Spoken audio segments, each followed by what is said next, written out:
je sais pas si je suis star, je joue pas au football, encore moins la musique. Mais le seul truc quand même que ça me fait, c'est un effet un peu négatif parce que depuis que je passe sur les réseaux sociaux, mon bail a augmenté le loyer. Donc vraiment moi ça me dérange un peu.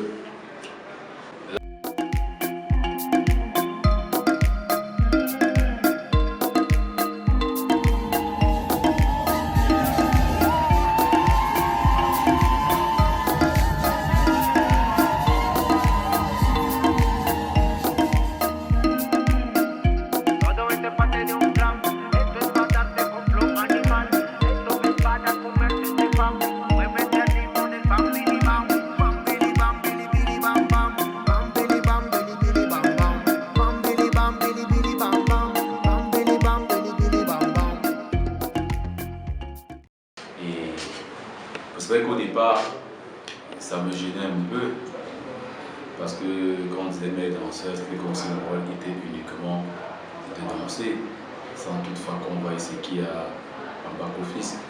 Mais après, j'ai commencé à bien prendre ça parce que maintenant, comme on dit, lorsque vous avez quelque chose sous la main, il faut transformer ça en positif. C'est-à-dire que maintenant, quand j'avais le bras, j'ai dit je suis le même Monte-Claude, on me dit même Monte-Claude. On essaie de regarder. Mais dès que je dis que je suis le meilleur danseur, c'est tout le monde qui s'élève pour venir me saluer. Donc du coup là, je pense qu'il faut qu'on m'appelle maintenant mais super danseur. Le secret en fait c'est l'enthousiasme qui m'anime.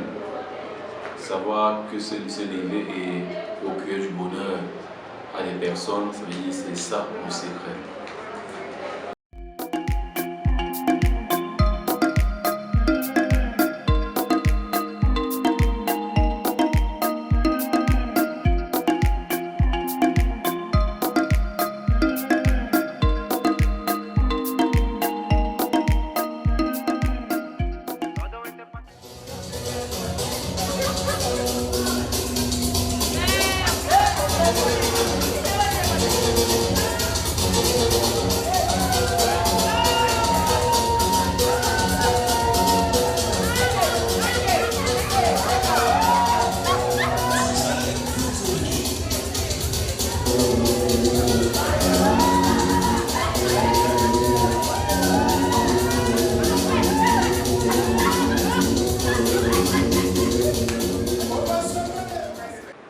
Laquelle les gens tous avant sont choisis par les maris. Hein. C'est le couple en fait qui décide ce qui leur fera plaisir et moi aussi immédiatement je m'accommode. Ça me fait quoi d'être un star? Moi je ne me rends même pas compte que je suis star. Je sais pas si je suis star, je joue pas au football, encore moins la musique. Mais le seul truc quand même que ça me fait, c'est un effet un peu négatif parce que depuis que je passe sur les réseaux sociaux, mon bail a augmenté le loyer.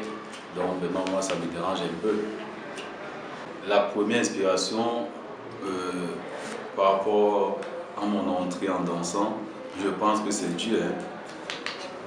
C'est Dieu, c'est dans un rêve. Mais en fait, d'une manière théorique, en fait, lors d'une célébration, j'ai eu à demander au mari d'échanger un baiser et la femme timide n'a pas voulu. Alors quand le couple s'est assis, le monsieur a commencé à dire voilà tu es toujours comme ça, même devant les gens tu vas me ridiculiser et il a commencé à avoir une dispute entre le couple là, à l'instant T. Et moi étant assis face au couple, je voyais la scène et ce qui me gênait c'est que le public derrière ne voyait pas ce qui passait. J'ai vu comment il se menaçait vraiment, ok je t'attends à la maison, je t'attends à la maison. Je dis mais attends, les gens ils sont conscients qu'ils sont en train de se marier. Et il commence à s'engueuler là, j'ai compris qu'il devait avoir la pression. Et là, j'aimerais de faire des manières qu'on dit de stopper la musique. On a arrêté la musique, j'avais se lever. Ils ont commencé à danser. Alors, pendant qu'ils ont commencé à danser, il y a la mariée qui s'est levée, que le monsieur venait danser avec nous. Et puis quand je dansais avec eux, et puis voilà, après quand ils sont assis, c'était bon, le rythme, la communication est passée. Et puis depuis ce jour-là, j'ai dit non, c'est vrai que derrière la danse, il doit y avoir quelque chose de particulier.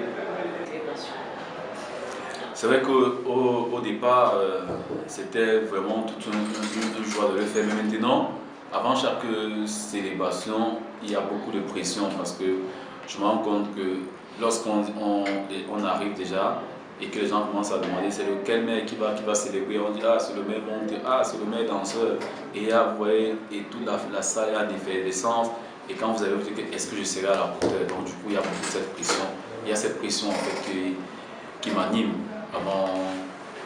avant chaque célébration et après chaque célébration. C'est une satisfaction, puisque quand je vois la joie sur le visage, non seulement du coup, mais des invités et des gens qui viennent dans mon bureau pour dire monsieur le maire, félicitations, on n'a jamais vu ça. Là alors je me sens encore plus motivé. En effet, je fais dans du social, notamment au niveau des aides aux orphelins et démunis. En fait, cette idée m'est venue parce que un jour, sortant de chez moi, j'étais un pas mère, je ne rêvais même pas d'être mère un jour. J'ai vu des enfants qui passaient devant ma porte et parmi les enfants, ils étaient au nombre de 5. Il y avait, parmi eux, il y avait un enfant qui n'avait pas qui avait une chaussure mais vraiment usée et n'avait pas de tenue. À chaque fois, je voyais le scénario et puis un jour, j'ai essayé sur les enfants. Je suis allé, j'ai découvert une petite école non loin de chez moi. J'ai demandé à la fondatrice, mais pourquoi ces enfants, s'ils n'ont pas de tenue? Elle m'a fait comprendre que vraiment, ce monté, ces enfants sont démunis. Il y a d'aucuns qui ont perdu leurs parents et d'aucuns qui ont les parents vraiment démunis, qui sont accidentés, qui sont handicapés. Et c'est de là que m'est partie l'idée de dire, ok, avec le peu que j'aurai, je vais essayer de les aider. Politiquement parlant, dans 5 ans, je vais certainement me retrouver où les populations voudront que je me retrouve. C'est-à-dire que le destin appartient aux populations.